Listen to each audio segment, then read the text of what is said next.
HighBridge, a division of Recorded Books, presents The Irishman's Daughter by V.S. Alexander, read by Lucy Rayner. Prologue. And bring back the features that joy used to wear. Long, long be my heart with such memories filled. Thomas Moore, 1779 to 1852. September 1845. The boggy lane to Lear House had been tamped to a hard surface by years of use by people, carriages, horses, and donkeys. The path veered down from the high hill above Broadhaven Bay to the crescent curve of land that abutted the water. Gulls soared silently on the winds over Rinroe Point, the narrow promontory that thrust into the bay. The home stood like an imposing grey fortress rising up from the land, surrounded by checkered patches of tenant farms, as solid a manor house as there was in Ireland. On a perfect day, no country was more beautiful in Ireland, Daniel Quinn believed with all his heart, although he knew little of the world other than what he had been told. He dreamed of England and France on occasion, and had seen etchings of those countries in books, but, like others in his position, doubted he would ever travel from his native land. As he walked to Lear House, the brisk air skimming off the Atlantic fortified his lungs, cleared his brain. The crisp feel of it deep in his body eased the task of delivering unpleasant news. Savouring the beautiful late September day, Daniel took his time. He expected Briana Walsh, the agent of Englishman Sir Thomas Blakely, to be at home, either in the manor or in the adjoining cottage where he and his family lived. If Brian couldn't be found, he would spend the night in the shed with the horses. It didn't matter. One way or the other, Daniel would deliver what he had to say. He owed Brian the favour, for the man had been kind to him on many occasions. Sir Thomas had inherited the estate through his English lineage. Lear House was bordered on its east and west sides by tenant farms. Rows of sod homes stood on the acreage that had been divided and then subdivided to accommodate the growing tenant population. Brian had once told Daniel that more than 300 people made their living on Lear House lands. Beyond the house to the north, the land rose in boggy hills that undulated across the landscape like waves. The higher a person climbed to the west, the more the wild Atlantic came into view. The hills ended at precipitous cliffs that stood as ancient guards against the sea. If one looked south from Lear House, the waters of Broadhaven Bay stretched out in a gentle half-circle along the line of sand dunes. Lear House, on its solid foundation, had stood unfettered for a century, weathering Atlantic squalls and storms, political insurrections, and any manner of upheaval cast upon it.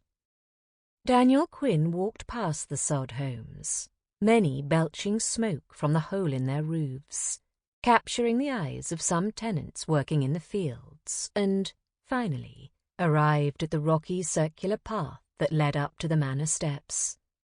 He took off his broad-brimmed hat at the door and lifted the iron knocker. It was a moulded ram's head, heavy with age, but coated with a sheen of animal oil to keep it from rusting. After no answer, he knocked again. Soon, the door swung open in a measured gait. Brian, wearing grey breeches, a white shirt and red vest, stood before him. Recognizing his visitor, the agent's face brightened with a smile. "Danny," Brian said, and extended his hand. "It's been so long since you paid a visit. I was beginning to wonder if you were still in County Mayo." Daniel returned the smile. "You'll not be rid of me so easily." He waited, hat in hand, for an invitation, but then looked down at his bare feet to see if they were fit to enter the house. They seemed passable. The rocks had scraped away the mud from his skin. He swiped at some of the dirt on the legs of his breeches. "Oh, my manners," Brian said. "Please, come in. I've no liquor to offer, but maybe a smoke will suit you." "Just fine," Daniel said, patting his vest pocket where his pipe lay. "I appreciate your hospitality." The entrance to Lear House was light and airy, with high plastered ceilings decorated with egg and dart moulding. The sun's rays had shifted in the afternoon, but the foyer still glowed like a fire-lit room on a winter's night. Brian led him to the large sitting room on the front of the house. "Now, let me find that tobacco. I was in need of a break from my bookkeeping." Daniel sat while Brian disappeared down the hall. He looked through the wide windows at the green lawn with its unbroken vista to the bay. On either side of the manor, the fields were fractured by rectangular walls constructed of brush and stone. The tenant farmers lived on these plots. Verdant potato ridges, lush with green leaves, cut across their tracts. The homes shone black, mostly mud and stone, a few braced by wooden lintels. What luxury, Daniel thought. How wonderful it must be to live in your own home, no matter how modest. How sublime not to sleep on the dirt floor in the back of a public house or in a shed with livestock. Lear House, even the crude homes that surrounded it, were like castles compared to his usual accommodations. Brian reappeared with a pewter ashtray and a thick plug of tobacco, one that promised more than a night of good smoking. The agent lit Daniel's white pipe, and then his own, a meerschaum with a dog's head bowl stained black from use. "Always an honour to have Mayo's finest poet in the house," Brian said. "What news do you bring?" Daniel didn't want to jump head first into what he dreaded, so he recounted versions of his various travels during the summer, including tales of nights in Newport, Mulroney, and Westport, filled with too much liquor, tomfoolery, and song. Brian, always up for good stories, listened intently while puffing his pipe, his hands planted on his thighs. "How are your daughters?" Daniel asked, still avoiding his task. He could not delay much longer. The afternoon was growing short. Soon dusk would overtake the day, and he would need to shelter for the night.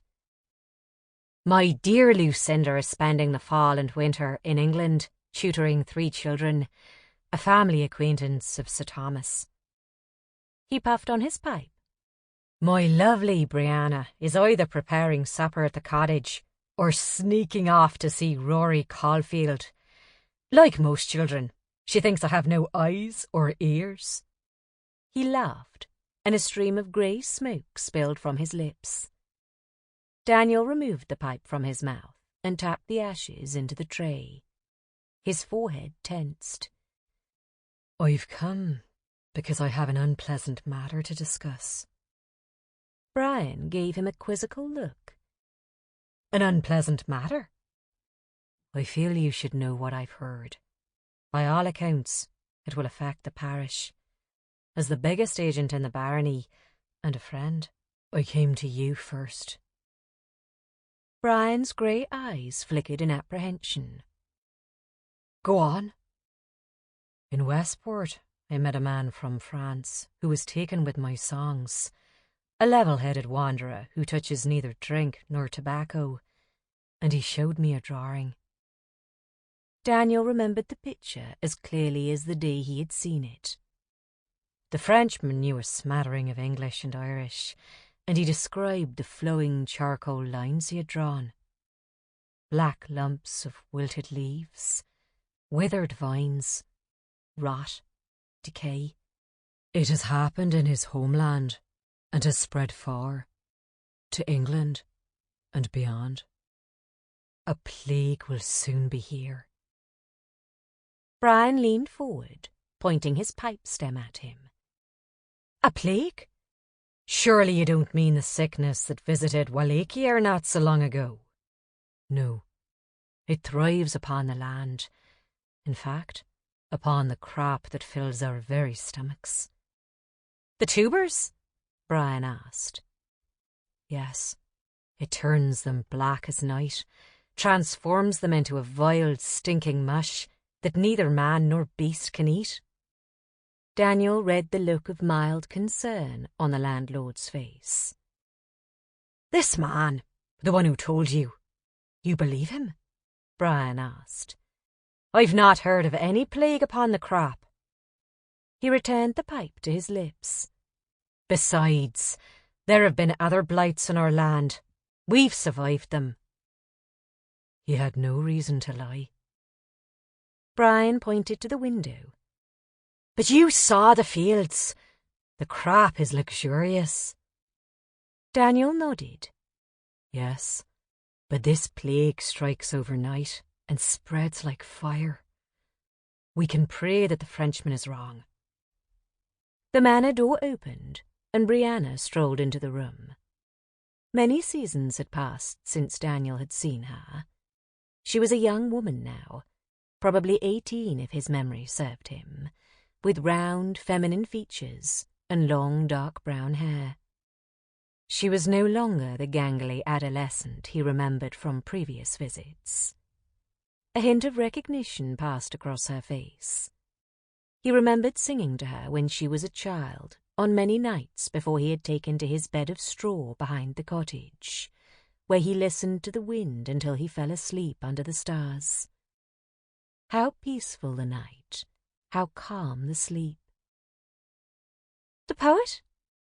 Her youthful face brightened. Won't you dine with us? Brian nodded and looked out at the pink light slanting across the lawn. The day is slipping away. I won't decline an invitation from such gracious company. Daniel rose and kissed Briana's hand. He and Brian gathered their pipes and followed Briana out of Lear House into the dusk. Company was one thing, but the prospect of a good meal was another. He rubbed his suddenly growling stomach. As Briana opened the cottage door, the rich, milky smell of potato stew wafted out the door. The sight of a table with oat bread on it, a turf fire with the steaming pot hung over it, was like heaven to him. He counted his blessings as Brian took his place across from him. Briana served the meal in heaping bowls, and they prayed over them. He looked up after the prayer at their smiling faces and thought, if only this heaven would last. Part 1. County Mayo. Chapter 1. October 1845. Briana Walsh descended the steps of Lear House and breathed in the brisk Atlantic air. She had taken in its crispness all of her life.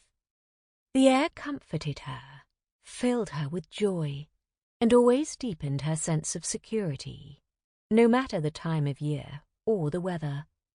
The solid structure of the manor cheered her, although she owned not one of its stones. It stood behind her like an austere guardian, rising from the sloping green and brown heath, surrounded by the hamlet of tenant farms.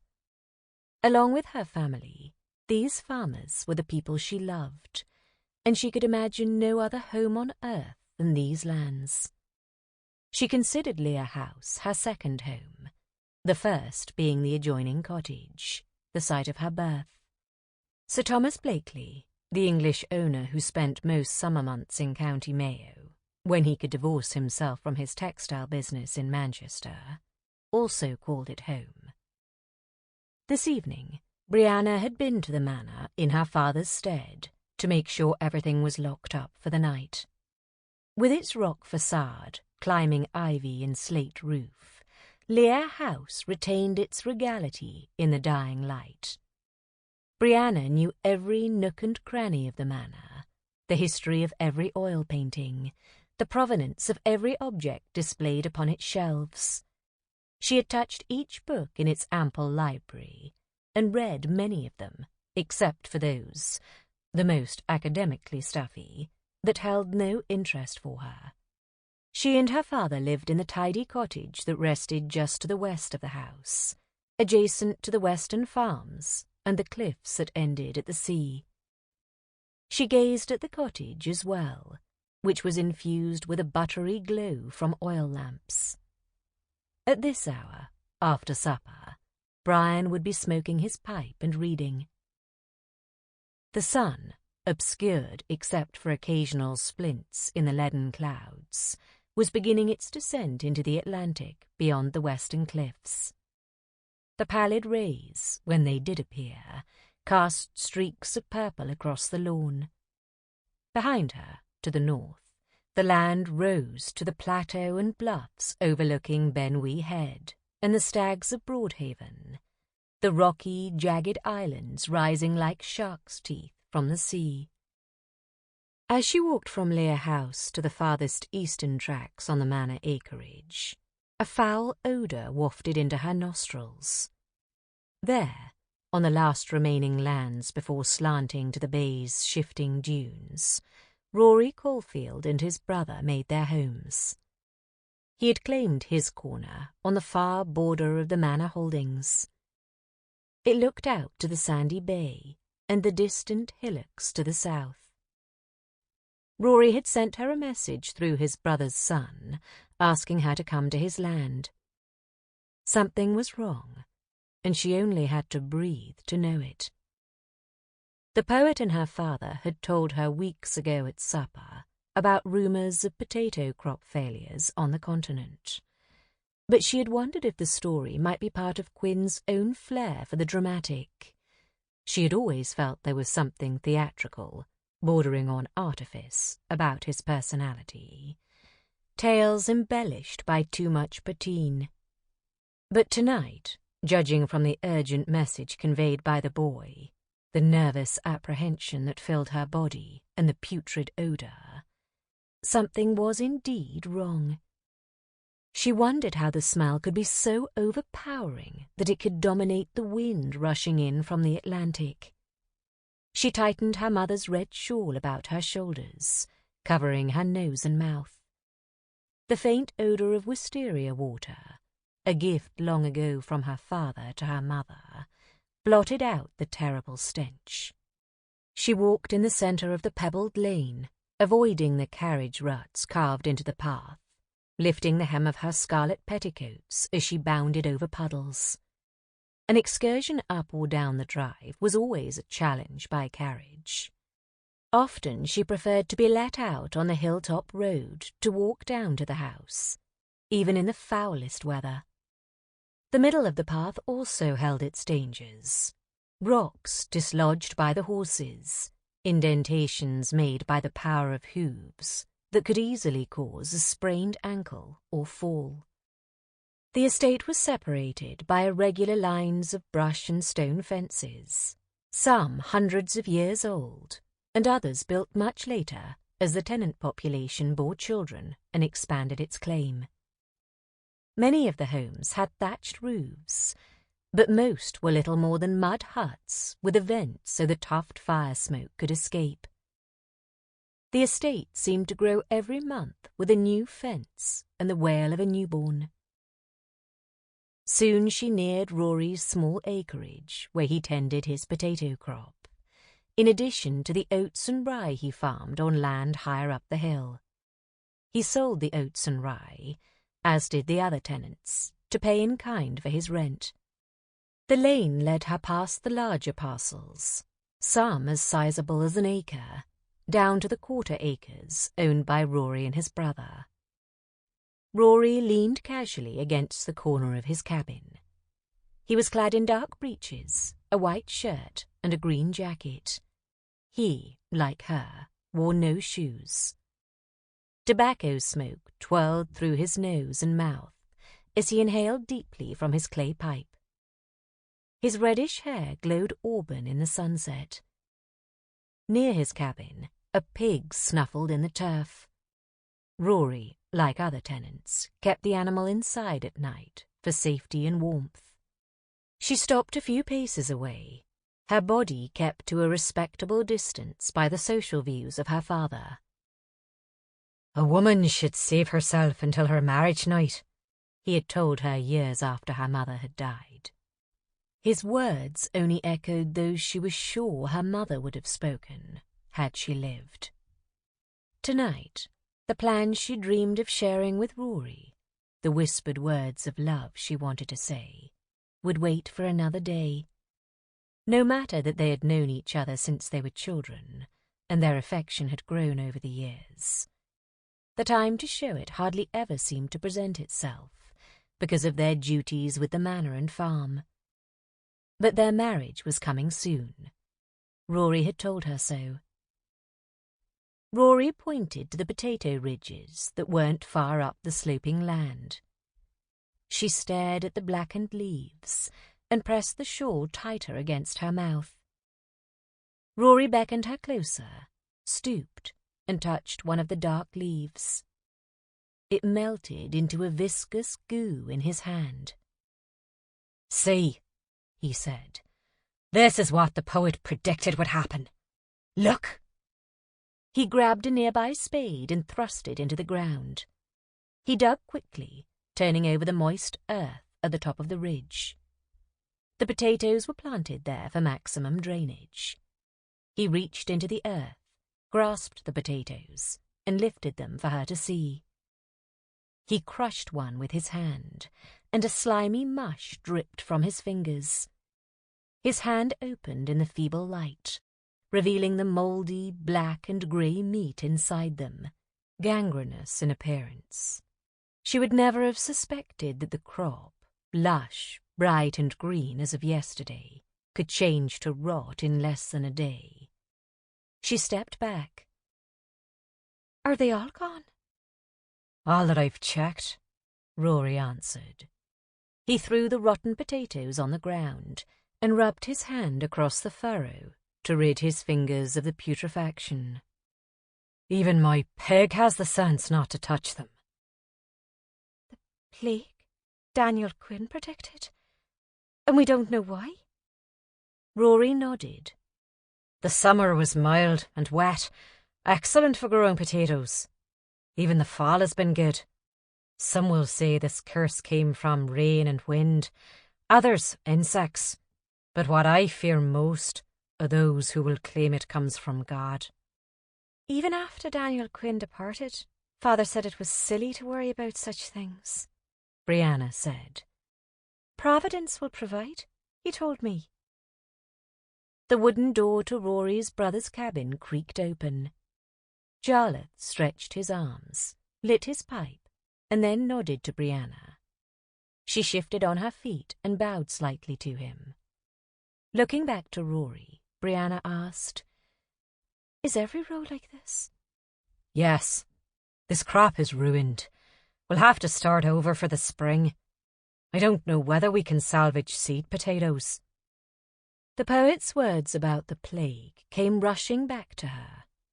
A number of horrifying thoughts struck her as she stared at the plants, including one that crept slowly in from the back of her mind, of not having enough to eat. Starvation, plainly put. All the farmers, even her family, depended upon the potato for their daily meals. To lose the crop would mean they would have only seed potatoes to eat, and those wouldn't last forever. A disturbing picture flashed through her mind as she imagined children begging for food as they lifted their empty bowls. "What will the people eat? What will we eat?" Rory looked toward the grey waves of Broadhaven Bay. "Maybe a herring, if Jarlath can fish the waters. Seaweed, birds' eggs, a frog now and then." He chuckled at the thought. Briana didn't think his musings were funny. Few men ventured out in their small canoes, their curras, on the ragged ocean, and they knew the risks when they did. She had seen the bodies of several drowned men. The ocean currents were powerful, the tides swift, the waves treacherous on most days, and only the most skilled among them could navigate the Atlantic waters. Rory looked again at the rotted plants lying putrid on the ridges, and his voice turned sombre. "Without food, the people won't have the strength to farm. How will we pay the rent if we have to eat our oats and rye?" Briana hadn't thought that far ahead, and his question jolted her. "I don't know," she said after a few moments. "The crops have to be sold." She wanted a solution, but the immensity of what she had seen was too much to take in. "I have to tell Father," she said, and walked toward the lane. "He doesn't even know. He's been working inside all day." Rory followed a few steps behind. "Will I see you tomorrow?" he asked in a wistful voice. She turned, well aware that they both would have liked to have met under more pleasant circumstances. "Tomorrow." He took her in his arms and kissed her. She didn't mind that Jarlath, still outside smoking his pipe, was a witness, for he would never speak of their affection to her father. Besides, everyone on Lear House grounds knew, or at least suspected, that one day they would be married. She left him standing at his cabin. The deepening indigo sky retained its swaths of red. The wind licked against her, and she folded her arms against her chest. Fear lapped at her as well, as the images of the rotted plants floated through her mind. Only one question offered some hope. Was there anything her father could do? She was filled with doubt. In less than an hour, her world had shifted. Rinroe Point beckoned, with its broad view of the ever-shifting Atlantic, but the walk was long and treacherous at night. Sitting by the cliffs, watching the stars shift in and out of the clouds, would be so much easier than telling her father about what she had seen. He might be reading in his chair near the tuft fire, or, by now, have fallen asleep. The cottage would be cosy and warm inside. "You saw Rory, didn't you?" she imagined he would ask, with slight disdain. "You can do better." It wasn't that he didn't like or respect Rory, or perhaps hold some love for him in his heart, but she understood that her father, in his love, wished for her a better life than a tenant farmer might have to offer. A life like her sister Lucinda might construct. She arrived at the circular lane in front of Lear House. The house was as black as her mood. No light burned in any window, and the ivy clung like strangling dark fingers over the stone face. She shivered and darted toward the cottage door. Her father had read King Lear to her years before. He loved Shakespeare, and had imparted that love to his daughters. The playwright was one of the reasons he had learned English, and then taught the language to Lucinda and to her. She thought of Rory, and how much she longed to be with him as she clutched the latch. Lines from the play came into her head. "So we'll live and pray and sing and tell old tales and laugh at gilded butterflies and hear poor rogues talk of court news, and we'll talk with them too." Any sense of happiness of singing and telling tales was blotted out as she thought about the crop. Without potatoes, there would be nothing to eat. Her father would be placed in the difficult position of collecting rents he couldn't gather, and she knew from his bookkeeping troubles that many of the tenants were already in arrears. This failure would put them further in debt. A hopeful thought struck her as she stood outside. She would write to Lucinda, informing her of the blight, and ask her to intercede with Sir Thomas on the family's behalf, as well as the tenants. Those words, asking for forgiveness of debt, might fall upon the unsympathetic ears of the landlord, but it was the best plan she could think of. Her sister, after all. Sample complete. Ready to continue?